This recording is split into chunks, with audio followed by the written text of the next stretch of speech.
तो ये question Uber, Facebook, Salesforce, LinkedIn जैसी कंपनीज में पूछा गया है, कॉम्बिनेशन सम। तो इसमें क्या है, आपको एक अरे दे रखा होगा और एक टारगेट दे रखा होगा। तो इसमें हमें बताना है कि इसमें कितने ऐसे कॉम्बिनेशंस होंगे, यूनिक कॉम्बिनेशंस, जिनका जो सम है वो टारगेट के इक्वल होगा। और इसमें हम किसी भी जो भी वैल्यू है अरे के अंदर जो भी हमें वैल्यू दे रखी है, उन वैल्यूज को हम मल्टीपल टाइम्स यूज कर सकते हैं। हम n नंबर ऑफ टाइम्स आप यूज कर सकते हैं। यानी 2 है तो 2 + 2 + 2 और +2 तो वो 8 हो जाएगा, पर वो ग्रेटर होगा टारगेट से, तो वो नहीं ले सकते हम। तो सपोज अगर हम क्या ले सकते हैं कि 2 + 2 4 हो गया, प्लस एक हम इसे यूज करें 3 तो 7 के इक्वल हो रहा है। तो एक हमारे पास जो कॉम्बिनेशन है वो 2, 2, 3 हो जाएगा। एक और कॉम्बिनेशन हमारे पास डायरेक्टली स्ट्रेट अवे 7 ही है, इसमें 7 दे रखा है सारे के अंदर, तो 7 हो जाएगा।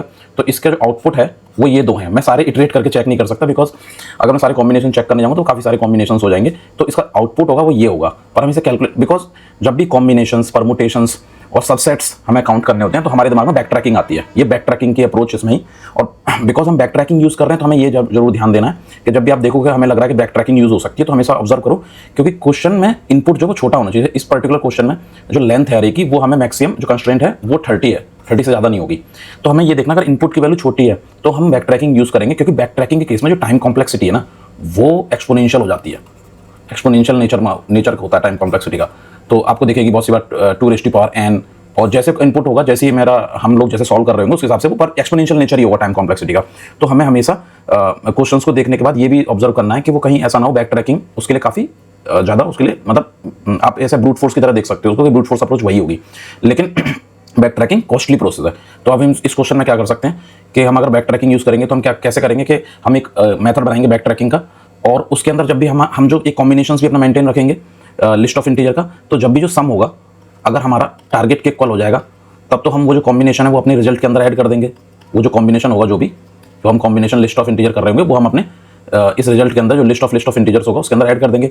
और फिर हम लूप के अंदर देखेंगे, लूप हमारा क्या होगा, हर बार इस एलिमेंट से इस एलिमेंट तक चलेगा बार बार। तो अगर हम 3 से लेंगे तो फिर हम स्टार्ट से ही लेंगे लूप को।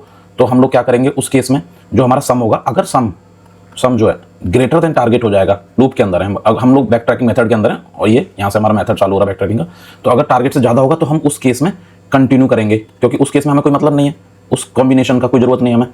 अगर हमारा सम लेसर होगा, सपोज अगर हमारा सम लेसर होता है, सम जो हमारा लेसर है टारगेट से, तो उस केस में हम क्या करेंगे, अपने कॉम्बिनेशन में ऐड करेंगे उस इंटीजर को जिससे सम लेसर नहीं, हमें पता नहीं, अगर वो लेसर और इक्वल टू होगा तो उस केस में हम ऐड करेंगे और बैक ट्रैकिंग में जाएंगे और फिर हम चेक कर लेंगे कि सम बराबर होगा तो वो, और लास्ट में आके हम उस कॉम्बिनेशन से उसको डिलीट कर देंगे।